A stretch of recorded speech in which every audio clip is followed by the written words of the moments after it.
early 1980s, the BMW 3 Series had just entered its second generation, and pretty formulaic it was too. You could get it as a 2-door coupe or a 4-door saloon, and with a range of 4 or 6-cylinder engines. And that was basically that. But just a few years later, new variants massively broadened the 3 Series appeal.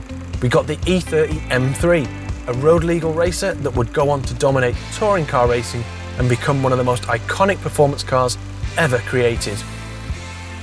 Around the same time that BMW was finessing the M3, BMW engineer Max Reisbach was building an estate prototype from a saloon. This wasn't an official factory project. Reisbach made the car in a friend's garage because he needed more practicality for his young family. But he did such a good job that BMW turned it into a production car.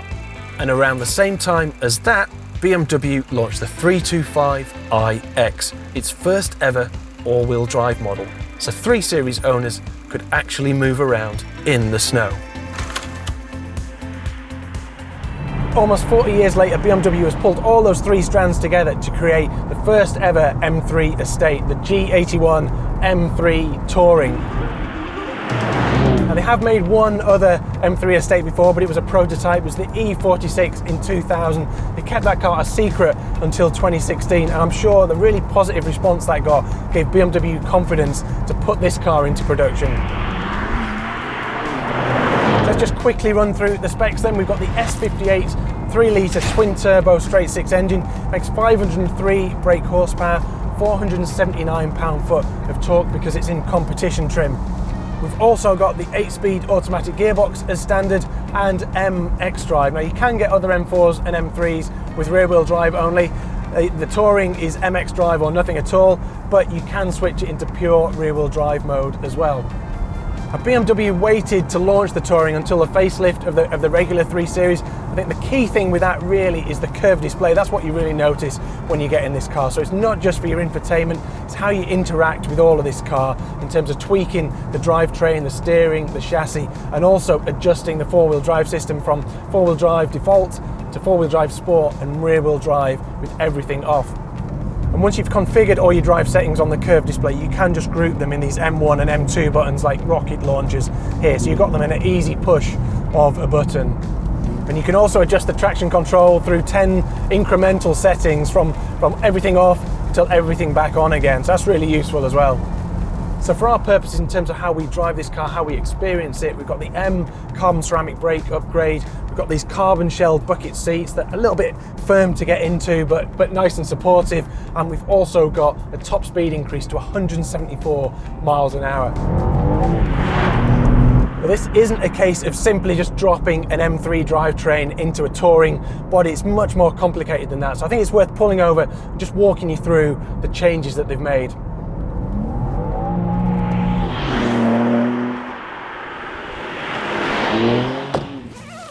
So when BMW started this project, they started with an M3 saloon prototype and a 3 Series body, and they literally spliced the two together to work out what they had to do. So the front end is pretty straightforward. Just like the saloon, they put the M4 coupe front end on the Touring, so nothing different there versus what they did with the saloon, but it is quite different versus a regular Touring. So bonnet's all new, got these huge kidney grills for better or worse, and we've got the wider arches, but it's round the back beyond the C-pillar that things get really complicated.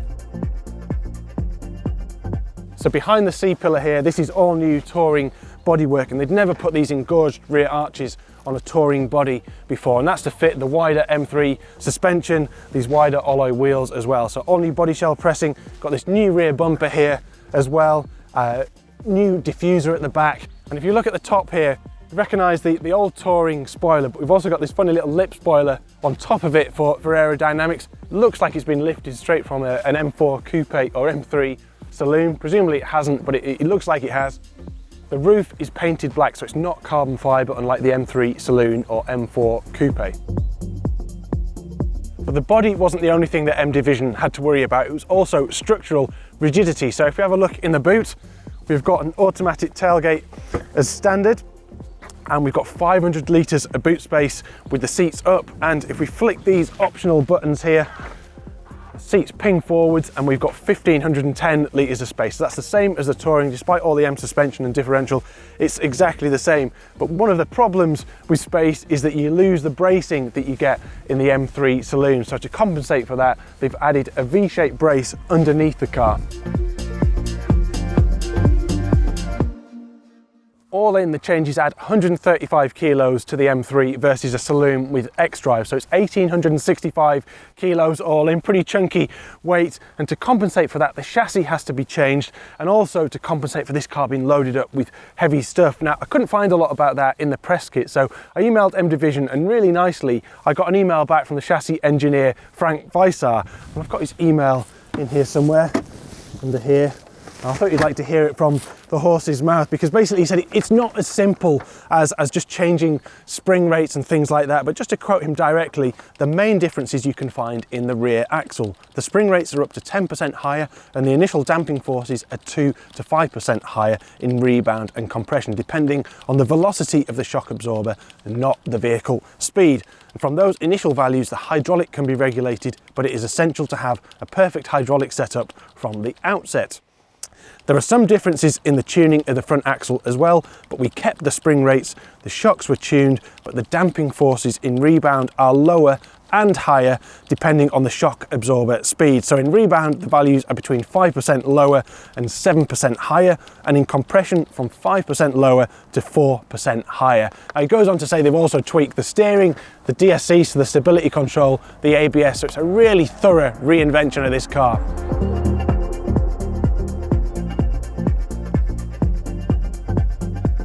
So the loan of the M3 Touring's come at a really good time for me, actually, because I have to move around some very fragile glasses for a friend who is having a wedding. So I thought we could load them up, test the car at the same time, and kill two birds with one stone.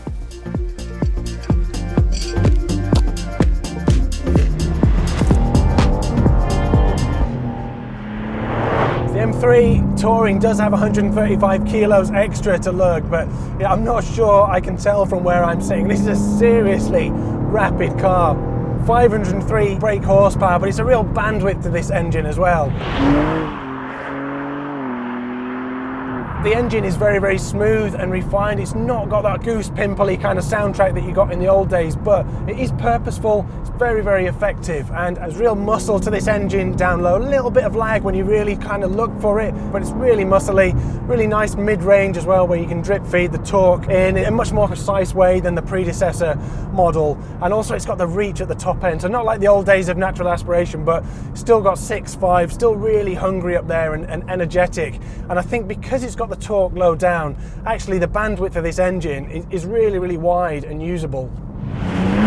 Gear changes really complement the engine as well, and I think the idea of the Touring as well, even more than the saloon and the coupe, because you've got a full auto torque converter gearbox. You can dial it down to 1 on this setting here, so that isn't through the curved display, it's still on the gear stick, but you dial it down to 1 and it's kind of great for mooching around town. And then you can dial it up to 3 like I've got it now, knock it over to the right for pure manual mode, and it's really quite punchy. Not like a dual clutch maybe, but I think it's close enough, and again, that bandwidth that it gives it is perfectly complementary to the Touring brief. So I'm in the 4-wheel drive sport setting. I've skipped straight past the regular 4-wheel drive mode. So this sends a bit more power to the rear wheels, gives you a really dynamic feeling, and it's still got loads of grip, so it's quite greasy at the moment, but I've got all these systems switched off, and there's loads and loads of purchase, and really, when you're driving around normally, even quite fast, it just feels rear wheel drive.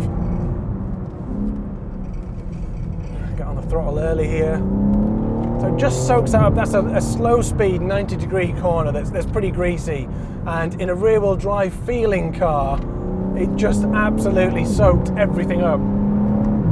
So I'm in the comfort setting of the suspension. It's got a really supple feel, even though this car is really tight. It certainly feels very structurally rigid. I would say at low speed, I think, it can feel pretty firm and focused. It's not a cushy car to cruise around town in, but at the same time, I think it's perfectly tolerable. Body control's really good, grip's good. It's got the front end there just washing out a bit in these conditions. I don't think it is as effective at, that monster bite that you get with the saloon. I don't think it's quite got that, but threading down these roads, you've got the composure of the comfort setting, you've got the all-wheel drive grip. It's a really unflappable but very engaging car to drive, and I think that's really perfect for a touring. And like the engine, you've got that bandwidth of comfortable but very, very exciting and fast as well.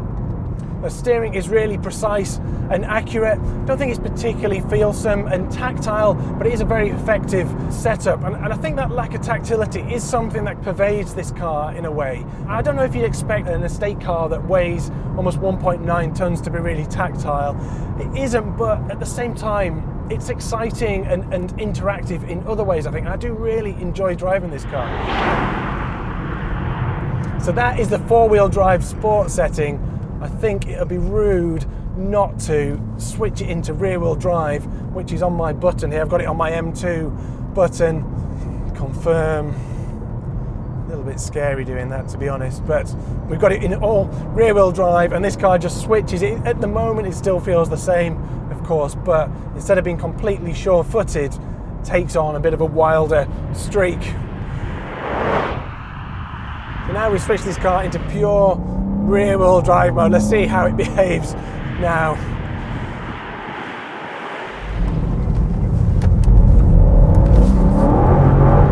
Talk about Jekyll and Hyde. 1 minute it's gripping and won't let go. Next minute it just lets go as soon as you sort of ease into the throttle. So complete transformation, which is brilliant. But to be fair, as long as you kind of ease into the throttle and you're not crazy with it, it does have an impressive amount of traction, and because it's got grip and body control, even in rear-wheel drive on a greasy surface with everything switched off, it can still flow cross country very, very quickly. Well, that was a little bit of a crest that loosened it, so you do have to just be on your toes with it. One thing I think you do notice more with this car when it's in rear-wheel drive mode is I don't think it has quite the bite at the front that you get with the saloon and the two-wheel drive version. That's got absolutely monster bite at the front. This one is just it's not understeery, but it's just not quite as kind of resolute on the front end. And you do notice that you've got a little bit of lag to just push through to get this car moving.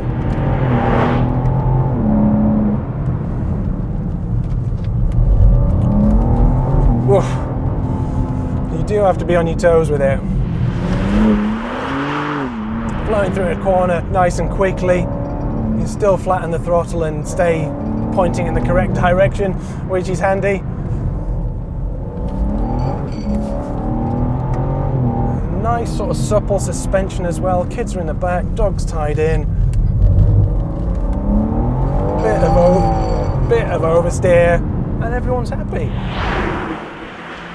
So it's a really, really complete package, this car. It does everything. I think, you know, there is a bit of road noise coming up from the load bay on worse surfaces, not particularly at the moment, but on worse surfaces, can ride a little bit lumpily at low speed, but not terribly. Wouldn't stop me buying it. I think this car should definitely be in contention for your dream one-car garage.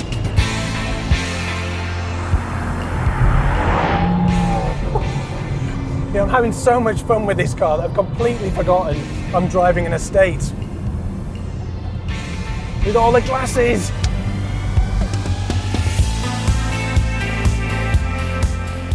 So the M3 Touring might not be the best choice for transporting glasses to a mate's wedding, but it is a very good performance car. Part of the appeal of the M3 has always been how it combines performance and driver engagement with family practicality in the way a sports car just can't.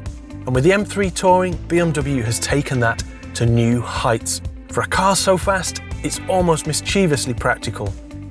It is heavier than a saloon, it's a bit pricier, don't think the low speed ride is as good, and you can get some road noise fizzing up from that load bay. But the ride settles down to be really supple at speed, and there's just such a stretch to this car that really suits the touring brief, especially with all-wheel drive. You could load it up in winter and take the family skiing, then take a load of mates to the Nürburgring in summer and embarrass sports cars for fun. If you want one car to do everything, not much can touch an M3 Touring.